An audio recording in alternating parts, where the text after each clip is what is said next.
Here we go. Yes, sir. The boys are back in town. Rap Sports News, RSN Podcast. Yo. Chip.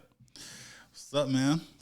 Back at it, man. Another week down. Yes, sir. Hey, before we even start today, I want to give a big shout out to all you guys who watch and follow. We finally hit 100 subscribers. Yeah. It might sound low because there's people with 100,000, a million, but like we feel good every single milestone. Yes, sir. We appreciate that, man. We appreciate y'all checking us out and taking the time. So that's a blessing. Yes, sir. All right, let's get into some new music. Let's do it. So we got a new song from Nav called Baller. It was pretty dope. I liked it. I don't know if Nav has a project coming out, but he dropped a new song. Okay. Jeezy, he dropped his album a little bit ago. I might forget, but I don't forget. I liked it. I checked it out. Had like 20-something songs on it. See, that's the thing. Like I like when artists drop music, but like sometimes when it's too much, it's like, dang, because I might have overlooked something. I might not have listened to something I should have listened to. Right. You know what I'm saying? But shout out to Jeezy. I gotta go through there. Yeah. Usher, Wayne, 2 Chainz, they dropped a single, Transparency. Like that one a lot. Okay. We had Drake. He gave us some bonus songs, Scary Hours. For all the dogs, Scary Hours. Yeah, I like that. What was the Cole and Drake, Evil Ways. Evil Ways. I like that one. Yeah. I like that one. They was spitting. Yeah, that was dope. I like that song. I like If the Shoe Fits and You Broke My Heart. I like the beat on that one. It's real sensitive, but I do like the beat. It's funny because the thing people are saying online, you remember Joe Budden went at him, and they went at each other. Yeah. But they said right after that, Drake went back in the studio and made a new album in 5 days. Out of spite, right? You know what? I'm gonna make an album for the rap fans. Okay, Joe. Hey, you think Joe Budden gonna make an album? Nah, he a podcaster, man. I'm just saying, man. I think Joe should go ahead and do something, man. Make a diss track. Make a diss track. At least make one song. All right. So some new music. Andre 3000. New Blue Sun. 3 Stacks is back. With no bars. We got the flute though. Got the elbow. Yeah, you know. I don't know what you think about this, man. So I'm not gonna lie, I didn't even check it out. I didn't either. See, this is the thing for me. As a consumer of Outkast music, I remember them for being like the greatest group in the world to me. To me, they're like childhood heroes. Because I remember listening to them when I was like in elementary school. I even remember the first time I heard their music. Because my brother, he came home.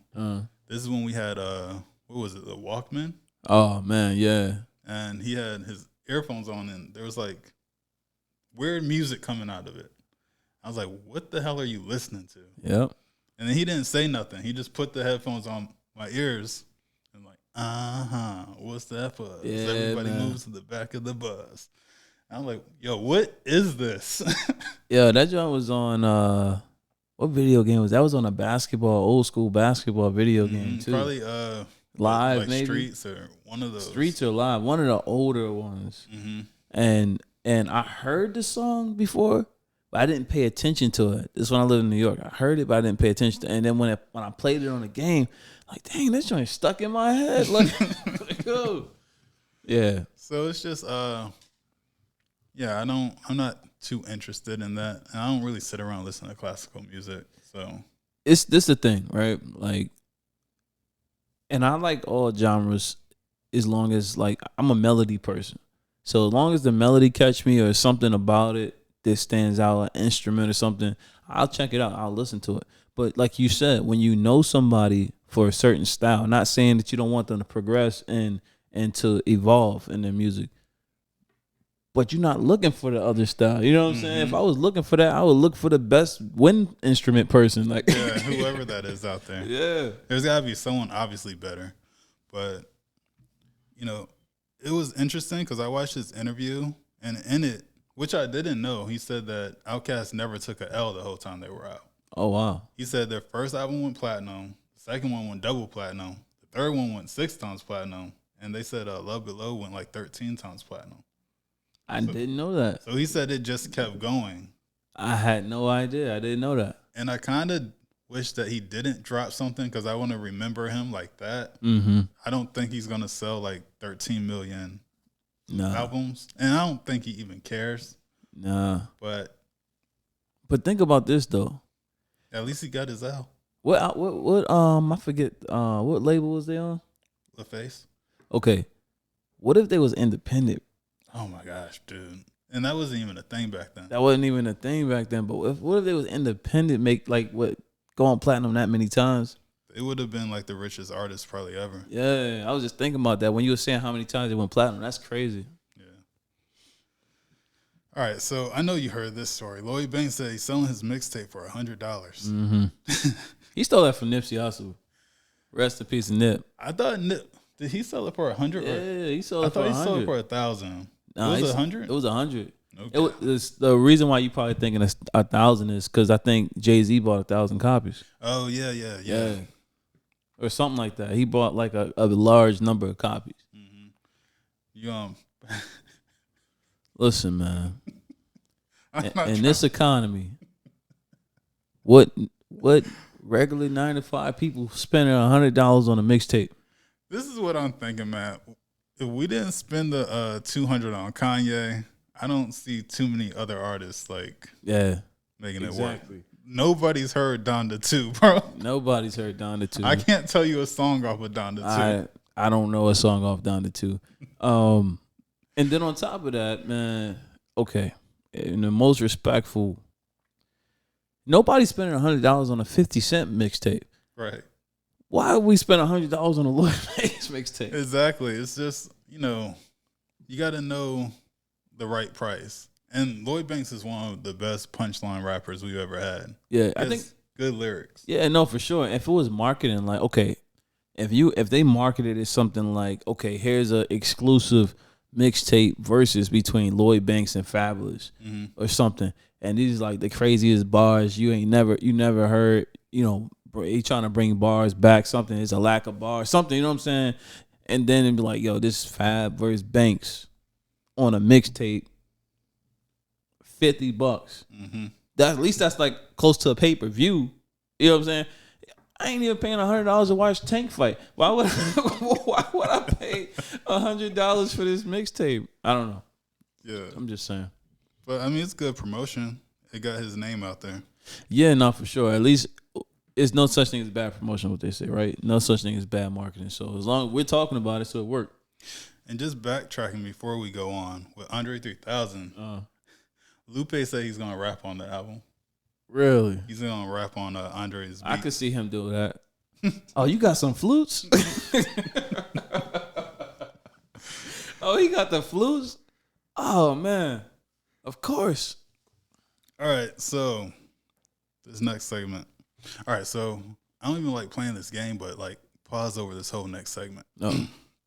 So Will Smith's former best friend went out and told everybody that he caught Dwayne Martin and Will Smith getting busy while they were at some movie. I heard that before. And I thought it was just like... They said Lisa Ray said that. I heard that before. I don't know who it came from, but it probably was Lisa Ray. I heard that before. I definitely heard that before. Like, multiple times. It's just like, one, why are you coming out saying this now? Yeah. It's so random, so out the blue. And it's like... But wait, didn't Will Smith do a movie where I think that was like his first one. His first movie, yeah. Mm-hmm. So we really shouldn't, I guess, be surprised. But yeah, why now though? And like, even Cardi B talked about it. It was funny to hear it from Cardi B. She's like, everybody's picking on Will, and he has such a good heart. Like, this is the first time Cardi's like really come up I haven't heard that. Someone. Yeah, but she was saying that she don't like seeing Will Smith getting picked on. Even Jada, she said she's gonna sue. She said if anybody's gonna embarrass Will Smith, it's gonna be me.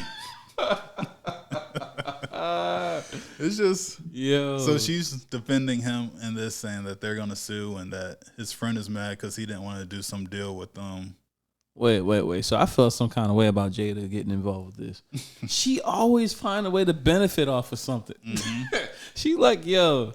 Hey, she got moved on books. There's probably a lot of books in that garage. Yeah. I don't know anybody who bought that book. So, yeah, pause over that whole segment. Yikes. All right. Diddy is being accused by Cassie of some real heinous things, saying that he forced himself on her, he made her sleep with male escorts, to taking her against her will, things like that. Wait. He made her sleep with other dudes? Mm-hmm. And she said that he watched her. What? Yeah, so it's like it's crazy. Cassie said that Diddy blew up Kid Cudi's car. Cudi confirmed that the car blew up. He didn't say Diddy did it, but he said, yeah, that car blew up in my driveway. Well, he got to do anything. Because him and Cassie dated briefly. Oh, man. And they're saying that sent Diddy into a jealous rage. Well, okay, think about this. Diddy like, man, you going to date somebody, it better be a higher list celebrity than Kid Cudi. No, but Cudi's like one of the greatest minds of the 2000s. He wrote 808 and Heartbreaks. Yeah, that was one of my favorite Kanye albums. But yeah, so she was suing him for like $30 million. They already settled. We don't know the actual settlement number, but they're saying it's anywhere from like $30 million and up. Yikes. Oh man. Okay, so when she settled, does that mean she can't talk about it no more? Nah, she can't. But that's the thing. That's the thing people are like wondering. So if you had these really heinous things that happen to you, why wouldn't you want to go out to bat for women that those things really do happen to? Because what she's going under is this law out in New York where you're allowed to sue someone if you're a survivor of trafficking. But it's a brief law. Like, you have like a year to use it. And that's what she's doing. That's crazy, man. I mean, see, just in general, Diddy got a long history of being accused of stuff. Yeah, but nothing ever really sticks. Nothing ever really sticks. He just pay everybody off. Yeah, I ain't gonna say what I was gonna say, but he pays everybody off or they just disappear. Right. And one way or another. And it goes away. Right. But, you know, I'm not someone who just believes someone because they have a sad story. I'm willing to listen to both sides. I was willing to listen to hear what Cassie has to say and hear what Diddy had to say, but they're not saying nothing. He said he gave her money and said, I wish you the best. Wow. Ain't he with the other girl now, City Girl? Yeah, Miami. Wonder what she feel about all this. Have you experienced any of these? Right, taking notes. It's just, but you gotta, be aware who you're with. Yeah. Because they got together in 2006. She was 19. He was 37 at the time. Yeah. So it's like, I don't know. Yeah. Wish them all well and hope everybody's all right. Yes. All right, let's go to some news. Oh. So Marvel just dropped a new movie. The Marvel movie, that's what it was. Oh, I haven't seen it. Right. Nobody saw it. The opening week had 48 million for the opening. Which is the lowest for them. Yeah, that's not too good. Previously, their lowest was the Hulk at 55 million. Nope. Nah. There we go. Yikes. Yo, y'all, the Hulk sucked. That was a really bad movie. I think that came out like 2008, something like that. Yeah. Maybe before that. Yeah, I mean, Marvel is hit or miss for me. Like, I watched the Avenger movies. I watched some of the Avenger ones. I watched Black Panther. And what was it? Venom. Venom. I like the Venom movie. Yeah, I like the Venom movie. It's certain joints is good, and then other ones is like.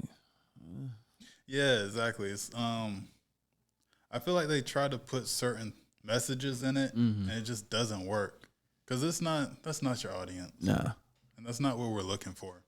Nah, especially right now, people ain't trying to see what they showing right now. Exactly. Chicago mayor has been spending $40 million a month on migrants in Chicago. I don't believe it. The money's going somewhere else. He said that they're working out a budget right now, and he wants to put 150 aside for 2024. Listen, they ain't spending 40, 50 million a month on nobody. I'm sorry. They still outside. They still trying to find somewhere to live and all that. Mm-hmm. Man, they could bought a whole project with that. And now some of them are talking about they want to leave. So, if they have money like that, then they could send them back home. Exactly. They said it went from since it got cold, it went from like over the summer it was 20 buses like a week, I think. They said it's like 2 buses a week now. Yeah, they pocketing that money. They spreading it around. They greasing palms, whatever you want to call it. Mm-hmm. I don't believe it. Yeah, I definitely think some of that money's definitely not going to them. That's going to college funds of their kids and retirement funds and overseas accounts. That's where they're going. Yeah, so we'll see what happens. Like 150 million, that's crazy. But hopefully Chicago watches it. Yeah, I mean, at the same time, it's like, don't they get audited? They should be getting audited. They should get audited and all kind of things, man. Like, there's no way that kind of money just goes like in thin air. Like, you know what I'm saying? Like, they need some. Where the receipts at, y'all? Where the receipts at? Taxes, right? Facts. All right. Yeah, how they gonna do that? That is the tax money. Oh, it's coming from the people. Taxes. Man. Yeah. That's where your money's going. Snoop Dogg said he's gonna stop smoking. It's the end of the world. I feel like with everything going on with the war and all these things, this is like the end of the world. Snoop Dogg has stopped smoking. What? That would suck. If that was the warning sign. I think that's a warning sign. But I mean, they're saying that marijuana is stronger than it's ever been. It's more potent now. Wow. And they're saying that it's giving people like pretty much more anxiety. And they're saying that it gives you cardiovascular problems. Really? Mm-hmm. What if you smoke every day? It's not like a. Well, what changed? Like, well, over like the last decade, they have all these hybrids now. Oh, so you're not mixing getting it, and they're the real thing. It's not like when they used to just grow it in the field. Yeah, now they grow it in like greenhouses and stuff like that. People mess up everything. They even have the those vapes that's just straight THC. See, I'm not wax. I'm not a smoker, but edibles. I'd be mad. You know something wrong with the weed when Snoop stopped smoking. I mean, I'm just saying something. That's a telltale sign right there. If Snoop stopped, everybody should stop. Because now that's true. You know what I'm saying? Because I always my stance was, like I said, I'm not a smoker, but I prefer if you're someone I love or someone I care about, I prefer you to smoke weed over cigarettes. Yeah. Right. But now, I like you making it just as bad, almost like, you know what I'm saying. Cigarettes is known to kill people, but you can just go in any store and buy it, or go to the store and buy it. I used to think weed was like the good guy, you know what I'm saying. And now it's like, golly, people. What do people go to now? I don't know, but we always hear those stories about someone they smoke and then they go to the hospital because they think they're dying. Oh yeah, nah, you just high. Yeah, and then the doctor just gives you a bag of hot Cheetos and some fruit punch. But yeah, that's what Snoop said. He didn't give anybody an explanation, so we don't know yet, but we'll see. I don't know, man. I hope that's just. I hope he's just trolling. Mm-hmm. Gen Z says they have it harder than all the other generations, and they don't know if they'll be able to make it to have kids or buy a house. It's crazy, man. I mean, I think, of course, this is all, it starts with the economy, right? People like, yo, I can't do it. You know what I'm saying? Like, I don't know. It's like so basically, I think every generation has had it pretty rough in some way, shape, or form. You think about millennials, we became adults right at a recession. Mm-hmm. Then it's basically been war our whole lives. when we were young, it was the war over in the deserts. Now we got war overseas in Ukraine and Israel and stuff. So war is money for certain people, mm-hmm. and it's like everybody else. Some people benefit and everybody else don't. That's what it feel like. Yeah, the money is not. It definitely doesn't trickle down. Like they got an umbrella at the elites, and they're just like, maybe, nah, I want that dollar. They taking all of it, man. Yeah, it's unfortunate. Like, you know, this generation, like your decisions are different. Like going to the store or planning where you going or planning this, planning that. You got to think a little bit more if you want to survive. You got to think about it. Like you got to be strategic about it. You got to strategize because, I mean, everything is different now. Like literally when COVID happened, gas, I think we were talking about it before, gas was like $2 something, right? Mm-hmm. It was like $2.25. You're not finding that anywhere now. You know what I'm saying? And it's from the grocery stores to the gas stations to anything you do. I mean, literally, like I went to the store today and I didn't get that much stuff. Like I went to the store, got a few things, and I thought I was gonna spend like $35 most. Like it was just like a little bit of stuff. It was $97. I was like, whoa.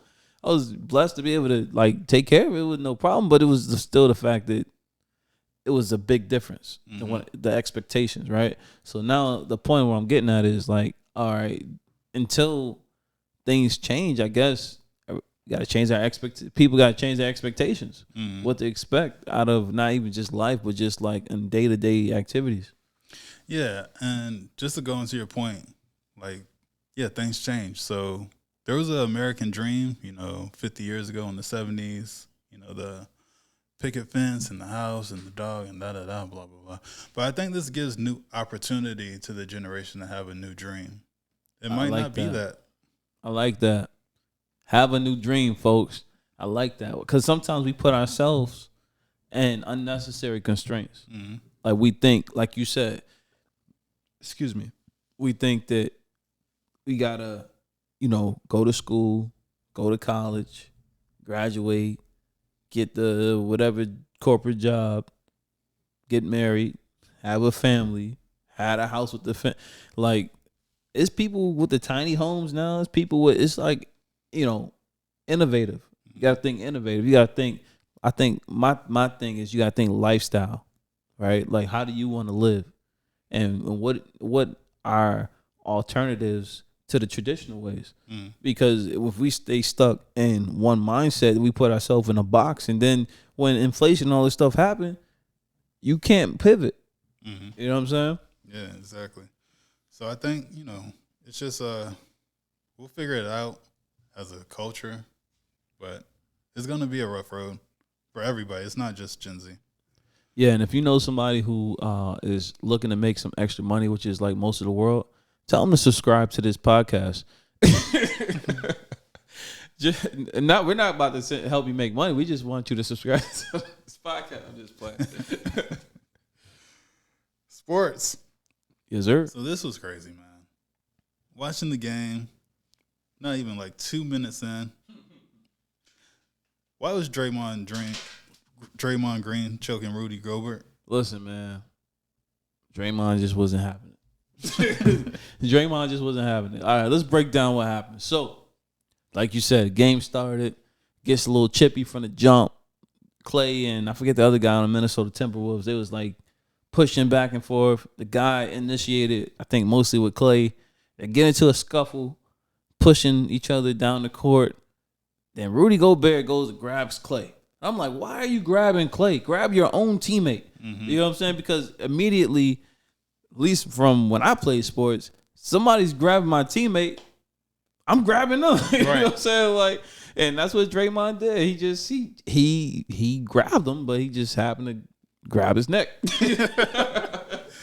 And he ended up with a 5-game suspension off of it.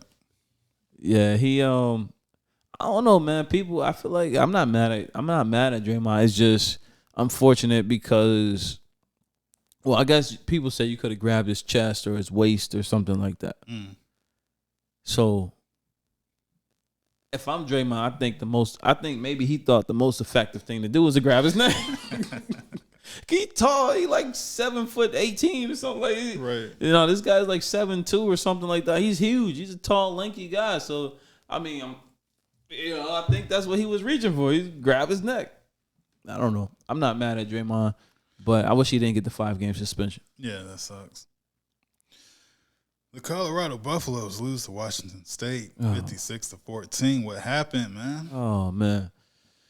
Yikes. All right. So this was just an L all the way around. I stayed up because I was feeling tired yesterday, man. I was feeling exhausted. And the game came on at 10:30. All right. So I'm like, all right, this is gonna be a late game. Hope they don't go to overtime. It's gonna be a real late game. And wait for the game to come on. They come on. I'm like, all right. Coach Prime, I saw the sign. I told my son, I saw the sign. As soon as it came on, Coach Prime looked sleepy. I was like, oh man, it's not a good sign. He looked sleepy. He looked like he needs some 5-hour energy or something. He looked like he had a long day. And need a B12 pill. He need a B12 pill because that's my guy, Coach Prime. But I'm just saying pause. But he just looked tired. I was like, oh man, every time he looked tired, they lose. And so I was like, oh, all right. Let's just, So they come down and they go 3 and out. And I'm like, come on, not again. Other team, Washington State, they come down and score, I think, on their first try and made it look like it was nothing. So then they come down again. We come down again. And I think that's when Shador got sacked and he got hit. He got hit and he fumbled. And Washington State picks up the ball and they run and they score.